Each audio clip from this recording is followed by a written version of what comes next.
Today, I wanted to cover a topic called Dispositor in Vedic astrology. It's a very, very important concept because what it does, it shows you the actual what's going on really behind every conjunction. So let's have a look at a chart, and here we are. Okay, so we're going to do Gordon Ramsay first. So Gordon Ramsay is world famous, let's get rid of that, world famous chef now. He has always been very famous, extremely famous, because he's from Scotland in the United Kingdom, and he started life as a footballer. Successful footballer at that, so he's one energetic chap, and he's also extremely driven.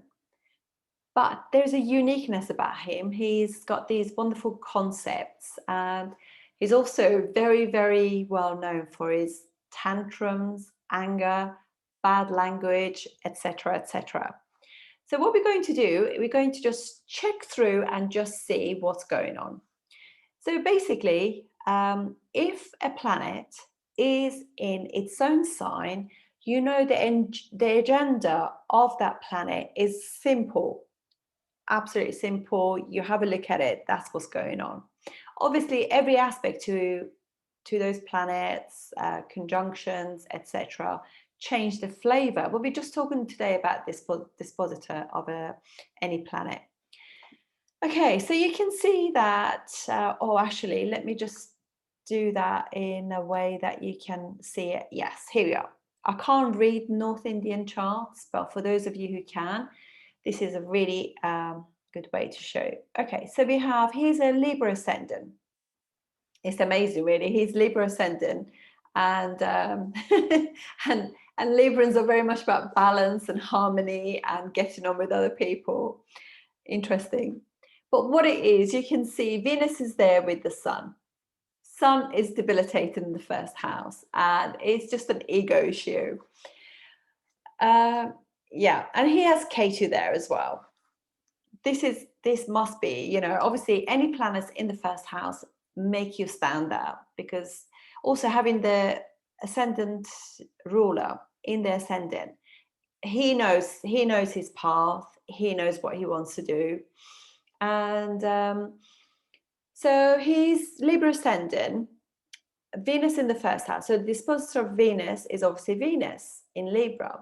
So Venus is sitting there, fantastic. So he just knows exactly what he wants to do. The agenda is very much to do with Libra. And if I've done videos about Libra ascendant, if you watch those, you actually see naturally what a Libra ascendant's life will be about. Obviously, that is a blank chart, but the flavors will be right. But obviously, everybody have got their own conjunctions, degrees, etc. And then he has the sun also in his first house. So first house, sun has gone into there. So obviously, sun rules his 11th house, and it is debilitated in the first. And look at those degrees. Sun is at 2159 and Venus is at 2147. I mean, that Venus is totally combust, absolutely combust. But that creates something called cazimi, which means it's great, absolutely fantastic for money. But cazimi is not really good for a relationship with other people. I mean, he has had a long-standing wife, but I could imagine that could be quite a fiery relationship. And I think he's been a bit naughty as well, but just so you can see how he is with other people. He's got that ego thing going on, because obviously his sun, debilitated sun there. And also even the degrees of Ketu, which is a really fiery planet sitting right near the sun and Venus. Yes, it's a lot of fire, and both of them fiery planets sitting in an airy sign. So it's just literally communicates that anger really to everybody else, because this Libra is sign of other people. So you can see that the whole point of his gains in life will be all to do with working with other people, to do with Libra things. That's how he gains through Venus. And Venus rules cooking, food. Amazing. And then we have, let's go through the chart. So in his second house, he has Mercury. Mercury rules his 9th house and 12th house, and it's in Scorpio. Right, obviously we know it's also retrograde. So retrograde planets, just a little bit passive, difficult for them to express, because Mercury rules the natural 3rd house of the zodiac, self-expression. Sitting in Scorpio, an enemy sign, it is difficult for them to actually express themselves. So obviously it's what it does give him, because obviously it's ruled by Mars, because Mars is a fiery planet. It's also an emotional sign, because it's a water sign. So he just bursts with his anger. So his words come out. So speech Mercury, anger Mars, emotions, caught up emotions come out all in one go. But having said that, he's got 9th house ruler in the 2nd house. It is obviously going to give him a massive Dana Yoga. Now we look at that Mercury, and the ruler of that Mercury, Mars, has gone into 11th house. So he gains through 2nd house things which are all to do with natural. 2nd house of the zodiac is Taurus, is about food, money, resources, all those kind of things. So he has the whole point of that is to gain. He's there to gain money, accolades, move in with social circles as well, because also 11th house is social circles. In Leo will be social circles that are very well-to-do. They could be hanging around with royals, powerful people, politicians, managers, directors, executives. And amongst those people, Moon is sitting there as well. He is actually famous amongst those people. So you can see how the dispositors have got a say about where things go. It's also in this 1st house, if you look, the sun being the 1st house, these are all his networks, these very elite people in his 1st house. So he has the support of them to keep him going as well. He gets a lot of support to do his Venusian things. And then if we move on, then we will see that Saturn is the ruler of his 4th and 5th house. So for Libra ascendant, it's the most amazing planet. It gives you it's Yoga Karaka planet, sitting 4th house ruler, sitting in the 5th, in the Multracone sign as well of Saturn. Is the strongest sign for, and it's all to do with social circles. Saturn there introducing him is in Aquarius. Aquarius is all about those. It's a natural 11th house of the zodiac. So it's all those groups that actually 5th house ruler sitting there is giving him all those artistic, his art, the way he's actually putting his craft at hand. You can see that's pretty something. Then we have Rahu. Rahu sitting in 7th house. So actually being with other people and relationships with others will be what he is here to experience in this lifetime. This positive Rahu is Mars, has gone into his 11th house. So again, there's an agenda to do with gaining through those people, through those other people, business partners, and also his marriage, because he's obviously married quite a well-to-do lady as well. So all of those things he has gained massively from them, because obviously Mars, the ruler of that, has gone into the 11th house of all those very powerful 11th house networks. Then we have Cancer. Cancer is his 10th house of career and karma on the world.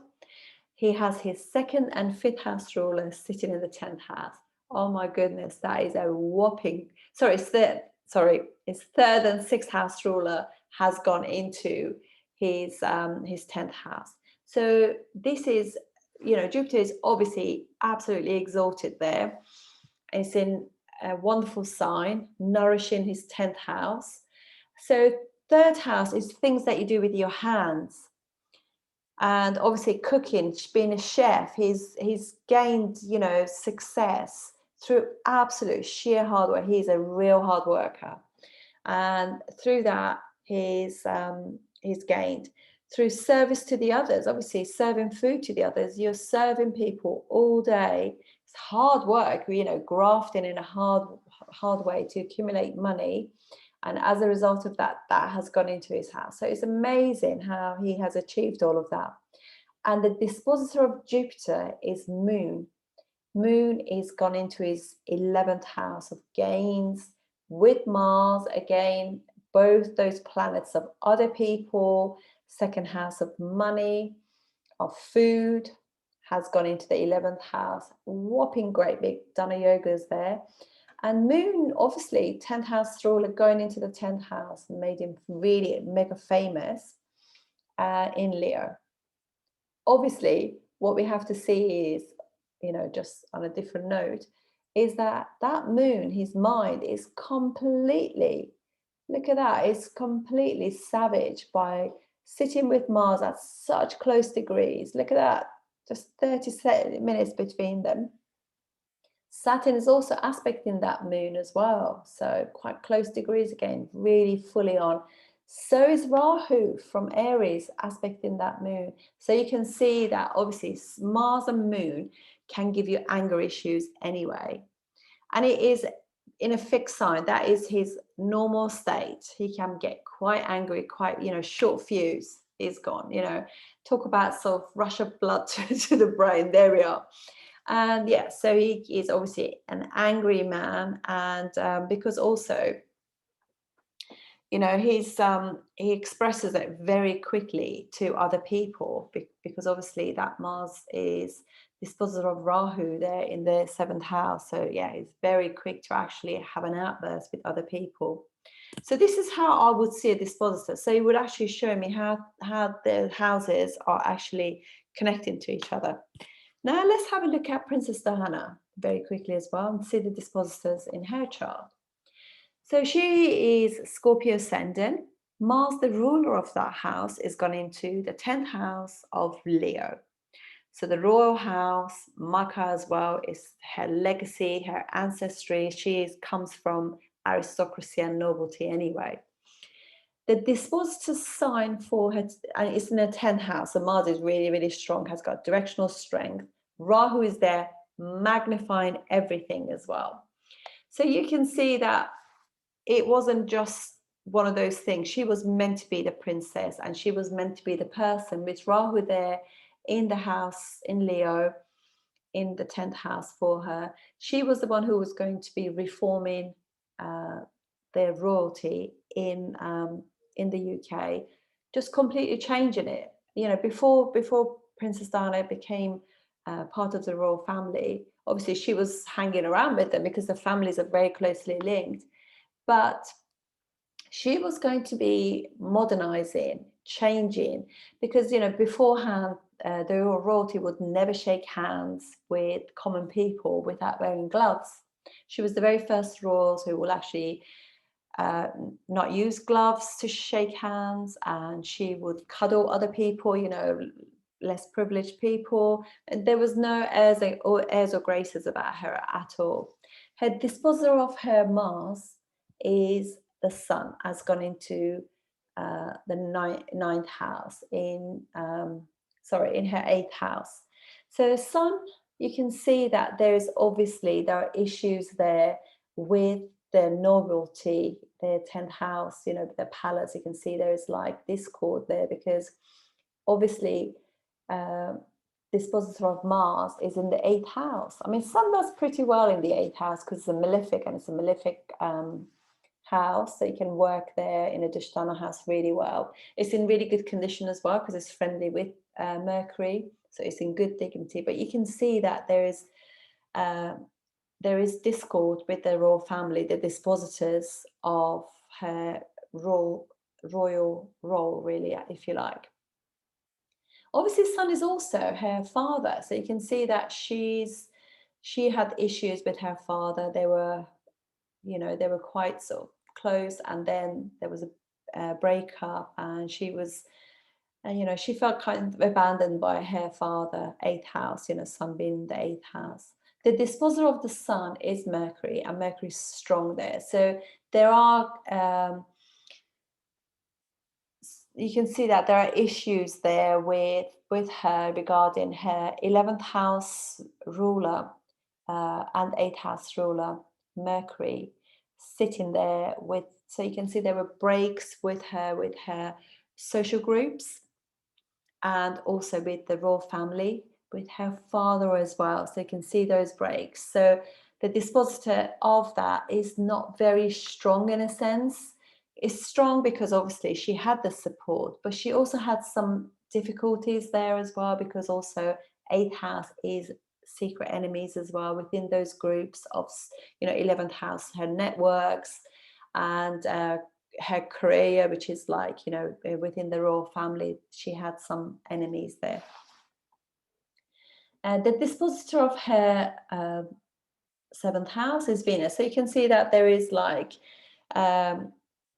she was doing the Venus things there, there's like no dispositor there. Venus is getting on with the Venus stuff. Obviously, it rules the 12th house as well. So that Scorpio ascendants are going to have some issues with their relationships. There are some secret things going on.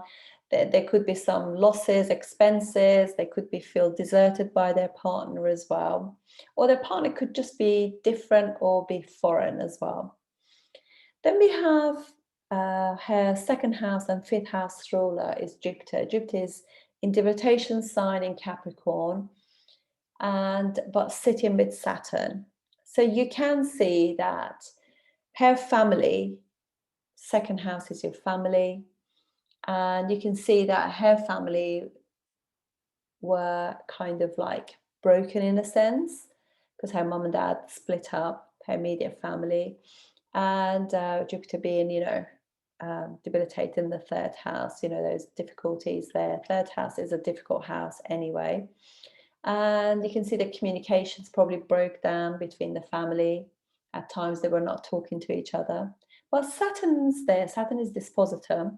And you can see that it's strong, but you can see that the actual communications between the family was quite difficult, quite formal, because it's a very conservative sign. And then you can see also that her 9th house ruler of father, ruled by the moon has gone into the 4th house in Aquarius. So you can see there also that her mother as well, obviously moon is indicator of father for, rules the 9th house for Scorpio ascendants, but also because moon is just obviously rules both parents for the moon, and also indicator of mother as well. You can see that she has past karma with both mum and dad from a previous life. You can see that Ketu is there, and Ketu is also in the same Dhanishta, the same nakshatra as well. So she definitely had past life issues with mum and dad and family, generally speaking. And 4th house also the family. And even though she loved her family, they were just, Ketu would actually put some form of breakage in there. It can also, obviously it rules cars as well. She had a car accident, and that's how she passed away. But she also, could have been quite psychic as well, because she was very, very much interested in the occults and astrology. And that would be partially to do with the fact that she was a Scorpio ascendant too. Yeah, so we can see that, they're disposited there for the 4th house is Saturn is in the 3rd house. So things to do with family and happiness. She had to put, a lot of effort into it. And so you can see that there was difficulties then having good communication and closeness with her siblings, with her mother, with her father. And that would have been very much the case for her. And this very, very conservative family setting. So you can also see, how this dispositors can give us another layer of information. You always want to see with the dispositors, you know, if the dispositor is weak, say for example, if she was she had a Jupiter in the 3rd house, debilitated, but if also then Saturn would have been in her 6th house in Aries, and that was debilitated, things with the family would have been very, very difficult, very, you know, things that you can't actually repair in a sense, because you know, the planet itself is debilitated, then the dispositor is debilitated, then there are going to be so much difficulties to actually put those things right. But with all of those things, you always want to look at Navamsha just to make sure what the part, you know, the final thing will be. So what dispositors tell us is that they give us another layer of information. So they tell us how something, like for example, if we go back to Gordon Ramsay's chart, so you can see that he will be gaining. There's so much to do with his gaining of money and accolades and you know, massive financial gains that he's had. There has been a lot of help through his 11th house of the groups that he hangs around with, because all these people are very powerful and they have helped him with his career and his gains, and that has also been from the business partners that he has had also. So you always want to check that, so you can see that he has had this success of 2nd house success that he's had is obviously Mercury. If you were just looking at that, you would be thinking, well, it wouldn't be that good. But if you look at how these sort of things are working, okay, so Mercury is not in good condition for him. However, the dispositor of that Mercury is sitting in the 11th house, and it's you know, it's actually being aspected by the Yogacaraka planet there.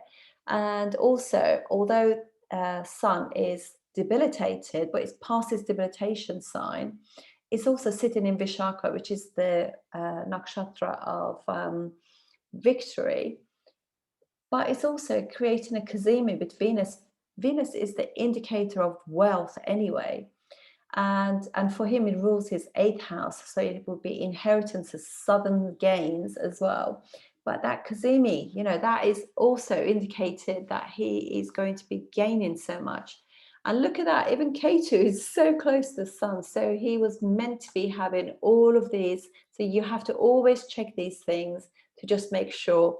So it's very important to actually see what planets get connected, what houses get connected, and see the condition of both the planet and their dispositing planet, if they're exalted, debilitated, in a friendly sign, all of those sort of things. You look at any aspects to that, you know, that Mars might look as though, oh, okay, the dispositor is actually debilitated in the 1st house, but it's sitting with the with Venus, and it is really, really strong. So you always want to make sure you see all of those things.